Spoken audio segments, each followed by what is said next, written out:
reverberation of gunshots in Gordon Town. You hear a helicopter hovering. Remember, you don't have a clue. I said, this must be the second coming. But I would have been scared to come out to see if it's him. Yeah, man, find the radio. And then you hear an MP has been shot. Chaos. We don't know how many people are dead. So now we're continuing this podcast about outstanding news moments in Jamaica that GB remembers. All right, so let me tell you this one now. PMP MP Roy McGann, right, in 1980, we're talking about October 14, 1980. He was the Deputy National Security Minister at the time. He had a brother that was in the JLP as well. He was shot and killed in Gordon Town, right? Doing maybe, just politicking, it was campaigning time. Everybody campaigning. That's the context. Tell me about this now. Did you hear the gunshots? What was that like? It's not my favorite one. Wow. It still makes me sad. Yeah. It was new to me. Remember, I'm rural area person. I've never just heard anything like that in my life. Not even the big red firecracker when men and boys put them on the condensed can. Right. Something like that. I was asleep. And the reverberation of gunshots in Gordon Town. And I didn't live that close to Gordon Town, God knows. But you heard those gunshots to the point that I thought they were down on Gordon Town Road or is down in the river, Hope River. They were so close, but it was that, re-echoing in the valley coming up. Then it was frightening. I hope never to see this for the rest of time that God gives me. It's to hear it, to just imagine what was happening. Then there comes the sirens, the police, the ambulance, fire brigade, and everything heading up. And the helicopter? Helicopter came. You hear a helicopter hovering. Remember, you don't have a clue what is happening. And I could stay, I was in an apartment that was at the top, and I could see the thing going up the road. And that's the only MP to have been killed? As far as I know. Yeah. As far as I know. In an open space. It was frightening. Somebody's going to know I'm very old. Initially, not the gunshots, but that reverberation. Yeah? I got a picture, and I do have a point about that. I said, this must be the second coming, but I would have been scared to come out to see if it's him. I laugh now, I can laugh now. It was absolutely frightening. Yeah, man, find the radio, and then you hear an MP has been shot. Chaos. We don't know how many people are dead. Because they said he and his bodyguard. Yeah, and you don't know how many, and they say you don't know how many people. Then right after somebody said, oh, he's not dead. They're going to the university hospital. Listen, man. Why am I asking this now? I always wonder, what is it about journalists? Oh, you don't sleep. They were there. Let me say, when the ball hit you. RJR. Yeah. Was there. They were there. So let me ask you, would that have been the entire news item for the day? Meaning that even for the special It was night coming program, into morning. It was night coming into morning? Yes, ma'am. So all programs would have been Everything gets flopped. Yeah.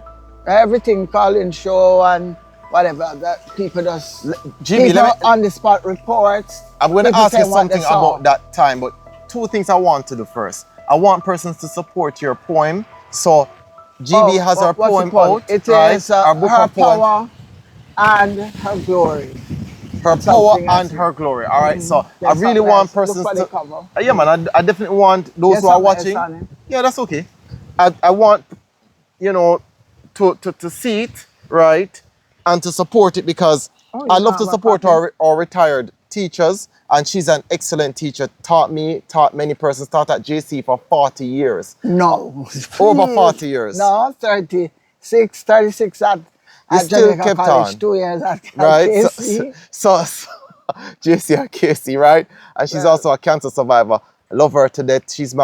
She and Cecile Clayton, I normally use them as my history reference. I've used her as my history reference longer than Cecile Clayton. So going back to 1970, 1980, 1979, how did the country feel in terms of political tenseness, especially after Roy Magan's death?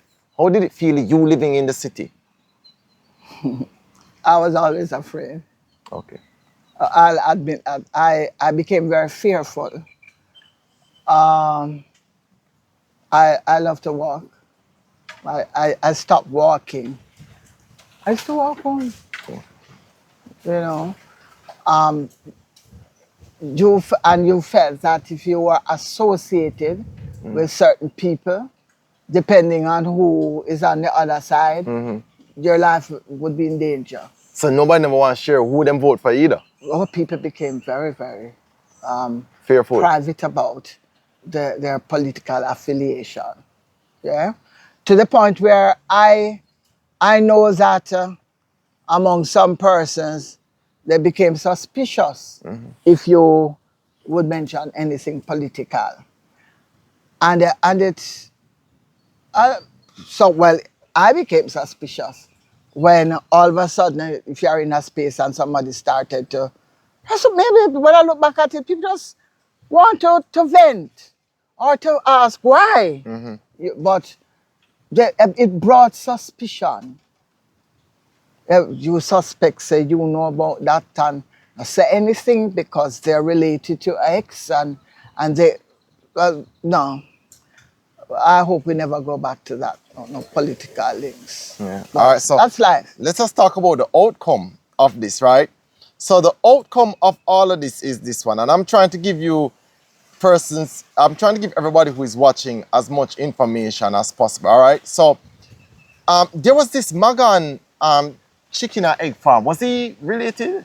I think it's his brother. Okay. Somebody can correct that, but I'm almost sure it's his brother. So, right, comment if you know anything about Magan. Was anybody ever charged or anything like that? I don't remember that. Yeah. That is something that we should research. Well, and we need help from our viewers. Of course. Yeah, because I didn't get that information in terms of whatever came of that situation, I don't know, right? I know that he was replaced by this candidate called Lloyd Perry, Stults. Stults. Yes, very, very quickly. That was so quick. Yeah? Yeah, I thought it was very quick. Wow. Wow. All right, then, good. So we jump on to that next major news item. You grew up in St. Anne. Oh, yeah. Brownstone? Why do you do that? No, every time. I was brought up in Litford, Golden Grove, St. Anne. Litford, Golden Grove, St. Anne. So to all the persons from Litford, Golden Grove, St. Anne, big up. What was famous buses in Litford, Golden Grove, St. Anne? What is famous? Yeah, like you'd have Confidence or any of them bus there? Mayflower, Spotlight. It was like when they go to school, we had a bus that moved from Moneague. Yeah. I don't know if you get, but I know Moneague through Golden Grove right to Claremont to Fern Court, named Gossa Bus. Gossa Bus. And Gossa Bus did not leave anybody. Okay. Really? So that means them pack up someone up on top? You're on the step. And I've done that a few times. Literally 1 foot. God bless them door upon them bus there. It's like, God bless the foolish, because I don't know. You want to go to school, you know? And I was on, I don't know. I would never do that. And then the man, we criticize people now, but Lord, when I look back at it. Yeah, it's very rough too. It's corners, corner. And when you go on this corner, everybody, oh! I think the girls absolutely loved it. Because they don't know danger. Not me. Yeah. They're afraid. And then you come back on this side, especially when you're on the door. Yeah. And if you sit down and drop down for everything. It's awful. So if And remember, we did an article, Cecile Clayton did an article on my website. Again, for those of you who are watching on TV, I know that you can't necessarily switch on, well, you know, like those who are on the phone. So I'm going to put a barcode to my bus article that Cecile Clayton wrote for my website.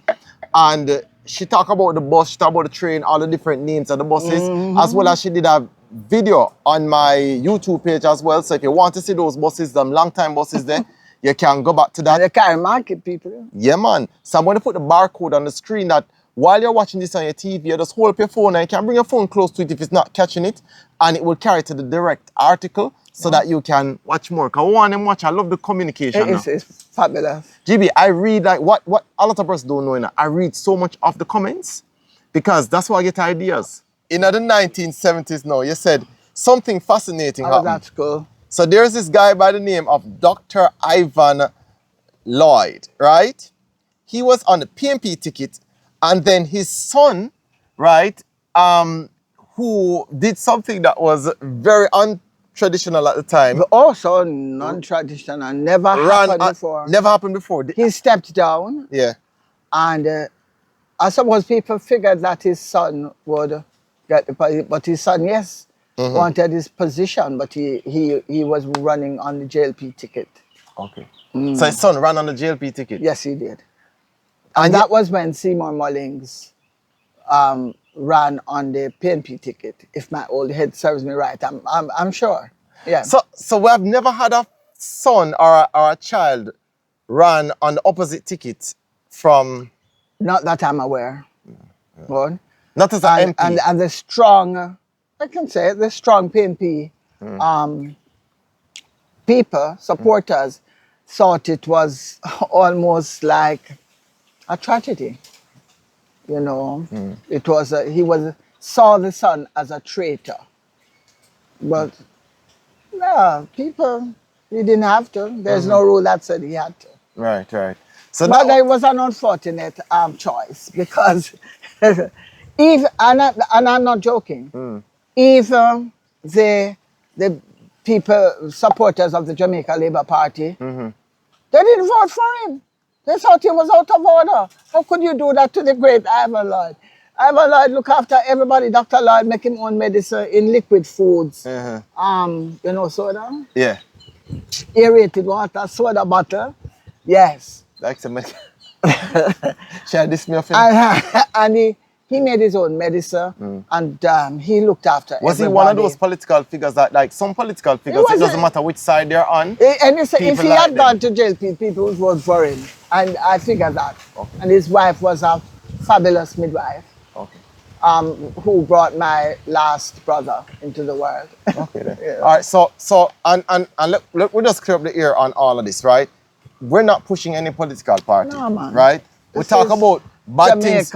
We talk about bad things what happened to JLP, bad things what happened to PNP. We talk about all parties, right? Yeah. So, all right, so another outstanding moment for you in Jamaica's history was the NYS program. Why was this so big for you?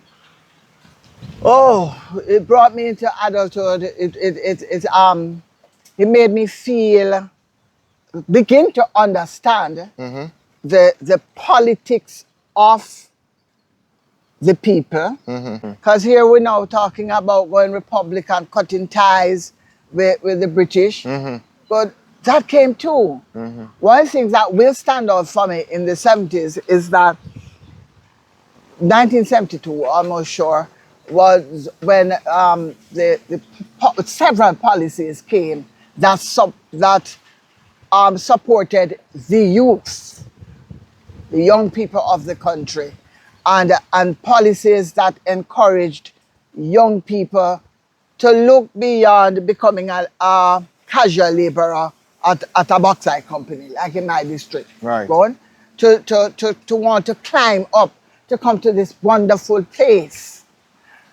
Powerful policy that came is that the fact that a mother and a father were not married when a child was born, the child is not responsible, and we don't call them no bastard. Okay. Those things were important. If you were fortunate to have been born into um, into parents, a family where the parents are married. But if you have to experience some things, uh, I love teaching. Sometimes teachers were unkind. They would titter, and they would make some teachers made children feel inferior because you were not from wedded stock. And that was a very, very powerful move, a great policy. And when I talk, I tell people every government sensible because you can turn over things if they want. Nobody ever turned over that. Okay. Okay. Yeah? So we know it was a good thing. National Youth Service, just about when you're leaving high school, you could go it's still to do continuing to 2 this day. years. Yeah. Yes, but it's I suppose the inception and the newness of it. Yeah, that and was some of the very things are impactful. gone. For example, that you did 2 years youth service, but you could break at the end of a year if you were going into a tertiary institution. Please, Okay. you better. You're not going to dig no yam hill, and nothing wrong with farming because we have to eat. But it taught us, that period taught us that each generation should be a step above where you're coming from. Okay. Yeah? So those things were important. I served in the National Youth Service Program after leaving high school, and you got $7 a week, so every fortnight you got $14. And big thing for me, taught me much. You're going to take out the $14. Some people there laughing and say, $14? That was a lot of money. Yes, but $14, but you must leave at least $2 in that account. Yeah. And at the end of that, when I went to Michael, and I had a nice little nest egg. In addition to that, so that's my pay, so to speak. Wherever you lived, if you had to come into a new community and board, the government would pay your landlord. And lucky for me, my landlord was my father, who he got that $40 every month. And I became the beneficiary. I had a wonderful father. Yeah, I got that. And then twice a year, every 6 months, you got $50 for clothing allowance. Hey, you get that and you get the $40, $90, that, you know. Gone a Charlie's Windsor House, a Brownstown. You know, I don't even know if they exist anymore. Where's that place? Brownstown, Charlie's Windsor House. Hear what happened, GB. Hot. So Was like coming into the city to shop. Cecile Clayton, who is phenomenal at remembering a bunch of stuff, right? Cecile was mostly in Kingston. So a lot of times the readers and the viewers look at me and say, Kareem, what about the places outside of Kingston? So anytime I hear somebody mention, tell them about Charlie's Windsor House. All right, good. You don't have to come to town to look hot and be snazzy looking. Yeah. Yeah.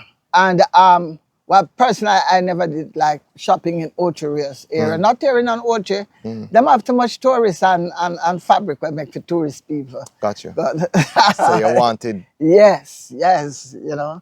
That was it. So $50 for clothing, $40 a month for your boarding, and $14 every 2 weeks, and you must leave $2 behind. So did you guys have to go to like seminars and things like that? We had to. Yeah. Every fortnight, every 2 weeks, we went to training. There are training seminars, and I did teaching because that was what I wanted to do. So that was another good thing about the program. Some people went into what they thought they wanted to do, and when they got the taste of it, no, this is not for me. True. And that they was need a good apprenticeship. thing. Yeah, Yeah, it was like, yes. They didn't like it at all, and so they would move into other areas. So let me ask you then, you are from St. Anne, right? Where would you meet up in terms of to go to your seminar? Like I taught in the community I went to school. That's Claremont. And I went further up and taught at the all-age school. Okay. Wonderful So where would you experience. have your seminars then? We used to have seminars at the Golden Grove all-age school. How That's many- in my community. How many people you think were at that seminar? Ooh, out of my class, at Claremont all-age. 100? Yes, man, we could easily have that. Okay. Because there were 4 or 5 persons who were teaching at Claremont all age. Yeah? Wonderful experience. And this was specifically for the people who were in the teaching group. So, and the person who headed, she was our supervisor.